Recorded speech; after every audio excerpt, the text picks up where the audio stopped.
ఇవాళ వరంగల్ ములుగు జిల్లాలో పర్యటించనున్నారు మిస్ వరల్డ్ కంటెస్టెంట్లు. 2 బృందాలుగా విడిపోయి 2 ప్రాంతాలు సందర్శించనున్నారు. 1000 స్తంభాల గుడి వరంగల్ పోర్టుకు వెళ్లి కాకతీయుల చరిత్ర, సంస్కృతి, సంప్రదాయాలు తెలుసుకోనున్నారు. అందాల తారల పర్యటనకు ఏర్పాట్లు చేశారు అధికారులు. వారు ప్రయాణించే రోడ్డు మార్గంలో ఎలాంటి సమస్యలు రాకుండా జాగ్రత్తలు తీసుకున్నారు. పోలీసులు భారీ బందోబస్తు నిర్వహిస్తున్నారు. దివ్య భవ్య నగరం కాకతీయ వరంగల్ ములుగు జిల్లాలో మిస్ వరల్డ్ కంటెస్టెంట్ల పర్యటనపై మరిన్ని డీటెయిల్స్ కృష్ణమోహన్ అందిస్తారు. కృష్ణమోహన్, మిస్ వరల్డ్ కంటెస్టెంట్ల పర్యటనకు అధికారులు ఏర్పాట్లు ఎలా ఉన్నాయి? రాష్ట్ర ప్రభుత్వమే ఈ కార్యక్రమాన్ని అత్యంత ప్రతిష్టాత్మకంగా తీసుకుంది. వరల్డ్ వైజ్గా కూడా తెలంగాణ బ్రాండ్ ఇమేజ్ పెంచే విధంగా కూడా ఈ మిస్ వరల్డ్ కంటెస్ట్ ప్రోగ్రామ్ నిర్వహిస్తుంది. అందులో వరంగల్ కూడా భాగస్వామ్యం అవుతుంది. ఇటు వరంగల్కి సంబంధించి 2 టీమ్స్ వస్తున్నాయి.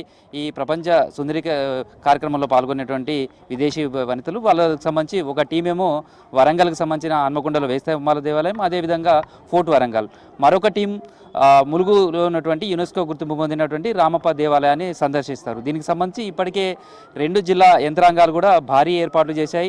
వచ్చే వాళ్ళకు ఎలాంటి ఇబ్బందులు లేకుండా, అసౌకర్యాలు కలగకుండా భారీ స్థాయిలో ఏర్పాట్లు చేస్తున్నారు. ఎందుకంటే ఇది వరంగల్ కూడా టూరిజం హబ్గా ఉంది. ఇక్కడి నుంచి ఈ మిస్ వరల్డ్ కంటెస్ట్లు రావడం ద్వారా ప్రపంచవ్యాప్తంగా కూడా మరొకసారి వరంగల్కి సంబంధించినటువంటి బ్రాండ్ ఇమేజ్ పెంచే విధంగా కూడా ప్రతిష్టాత్మకంగా ఈ కార్యక్రమాలు నిర్వహించారు.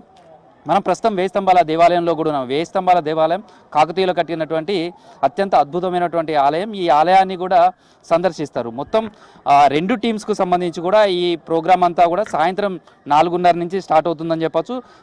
రాత్రి 9 గంటల వరకు కూడా ఇటు వరంగల్ అటు ములుగు జిల్లాకు సంబంధించినటువంటి దగ్గర ఈ కార్యక్రమం అంతా కూడా జరుగుతుంది. ప్రస్తుతం అయితే ఈ ఈవెంట్స్కు సంబంధించి కూడా పూర్తి స్థాయిలో ఏర్పాట్లన్నీ చేశారు.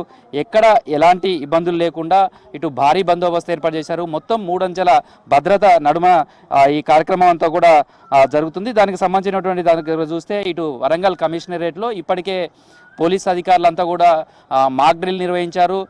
వాళ్ళు టూర్ ప్రోగ్రామ్ ఏదైతే హన్మకొండ హరిత హోటల్ నుంచి స్టార్ట్ అవుతుంది, 1000 స్తంభాల దేవాలయం, 1000 స్తంభాల దేవాలయం నుంచి ఫోర్ట్ వరంగల్ నుంచి తిరిగి మళ్ళీ డిన్నర్కు ఇదే హరిత హోటల్కి రావాలి. అట్లా ఈ రూట్ ఏదైతే రూట్ మ్యాప్ ఉందో ఈ రూట్ మ్యాప్లో మాక్ డ్రిల్ నిర్వహించారు. అక్కడికి వెళ్ళే దారిలో కావచ్చు, వచ్చే మార్గంలో కూడా ఎలాంటి ఇబ్బందులు లేకుండా కూడా కావలసినటువంటి బందోబస్తాన్ని కూడా ఏర్పాటు చేశారు. మొత్తంగా చూస్తే వరంగల్కి సంబంధించి ఇటు 1000 స్తంభాల దేవాలయం కావచ్చు, అదేవిధంగా ఫోర్ట్ వరంగల్కి సంబంధించి అమెరికా ఖండానికి సంబంధించినటువంటి 22 దేశాలకు సంబంధించినటువంటి కంటెస్టులు మొత్తం 22 మంది ఇక్కడ పాల్గొంటారు. వీరంతా మొదట రాగానే హరిత హోటల్లో వాళ్ళకు సాంప్రదాయబద్ధంగా బతుకమ్మలతోటి స్వాగతం పలుకుతారు. ఆ తర్వాత ఇక్కడ అక్కడి నుంచి 1000 స్తంభాల దేవాలయంకి వస్తారు. ఇక్కడ రుద్రేశ్వరుడికి 2 టీములుగా 11 మంది చొప్పున లోపలికి గర్భగుడిలోకి వెళ్ళి పూజలు చేస్తారు. ఆ తర్వాత ఇక్కడ సాంస్కృతిక కార్యక్రమాలు కొన్ని ఉంటాయి. అవన్నీ కూడా పూర్తి చేసుకొని 45 నిమిషాల పాటు 1000 స్తంభాల గుడిలో ఉంటారు. అక్కడి నుంచి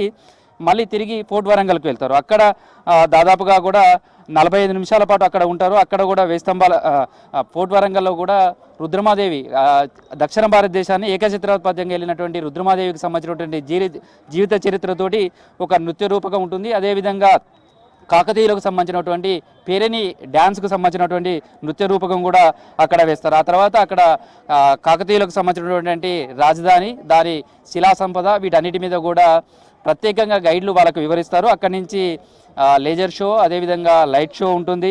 ఆ తర్వాత అక్కడి నుంచి తిరిగి డిన్నర్ కోసం హరిత హోటల్కి వస్తారు. అదేవిధంగా రామప్ప దేవాలయానికి సంబంధించి కూడా మొత్తం 35 దేశాలకు సంబంధించినటువంటి యూరోప్ టీం సంబంధించినటువంటి వాళ్ళంతా కూడా వస్తారు. వాళ్ళకు అక్కడ కూచిపూడి, పేరిని నాట్యాలతో పాటు గిరిజనలకు సంబంధించినటువంటి డ్యాన్సులు, అవన్నీ కూడా సాంస్కృతిక కార్యక్రమాలన్నీ కూడా ఉంటాయి. రామప్ప దేవాలయాన్ని సందర్శిస్తారు. అక్కడ కూడా పూజా కార్యక్రమాలు నిర్వహించడం, రామప్ప దేవాలయ విశిష్టత, కాకతీయుల పాలన, వీటన్నిటి గురించి కూడా వివరిస్తారు. అయితే సాయంత్రం నుంచి కూడా మధ్యాహ్నం తర్వాత నుంచే ఇక్కడ ఆంక్షలు ఉంటాయి. ఇటు రామప్ప దేవాలయం సంబంధించి కూడా అక్కడ పాలంపేట గ్రామంలో ఉదయం మధ్యాహ్నం 1 గంట నుంచి సందర్శకులను కానీ, టూరిస్టులను కానీ, లోకల్ వాళ్ళని కానీ ఎవరిని కూడా లోపలికి అలౌ చేయరు. అక్కడి నుంచి కూడా పోలీస్ ఆంక్షలు ఉంటాయి. దాదాపు 1000 మంది ఇక్కడ పోలీసులు విధుల్లో ఉంటారు. మొత్తం వాళ్ళు సంబంధించినటువంటి వాళ్ళంతా కూడా వస్తున్నారు కాబట్టి భద్రత పైన కూడా భారీ ఏర్పాట్లన్నీ చేశారు. ప్రస్తుతం అయితే ఆలయ అర్చకులున్నారు, వాళ్ళతో మాట్లాడదాం. అంటే ఇవాళ మిస్ వరల్డ్ కంటెస్టులంతా కూడా ఇక్కడ 1000 స్తంభాల దేవాలయానికి రాబోతున్నారు.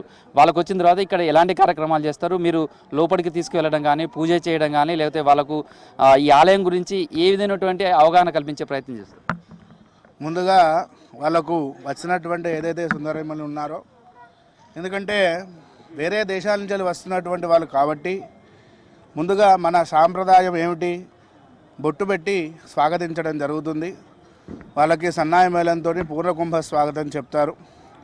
ఎందుకంటే తెలంగాణ ప్రాంతం అంటే వరంగల్ జిల్లా గుర్తొస్తుంది. అలాగే వరంగల్ జిల్లా అంటేనే 1000 స్తంభాల దేవాలయం గుర్తొస్తుంది.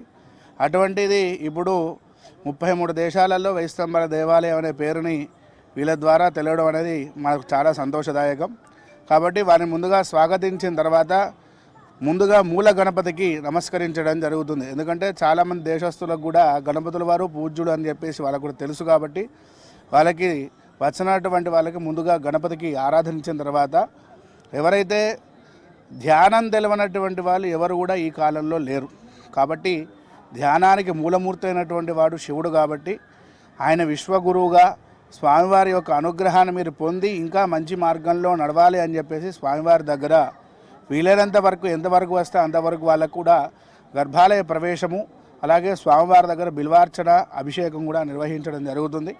అలాగే ముఖ మండపంలో ముఖ్యంగా వారికి ఏమిటి అంటే మన ఏదైతే సాంప్రదాయంగా ఉన్నటువంటి ఆలయ మర్యాదల ప్రకారం కూడా వాళ్ళకు వేదాశీర్వచనము అలాగే ప్రసాద వితరణ కూడా ఇవ్వడం కూడా జరుగుతున్నది.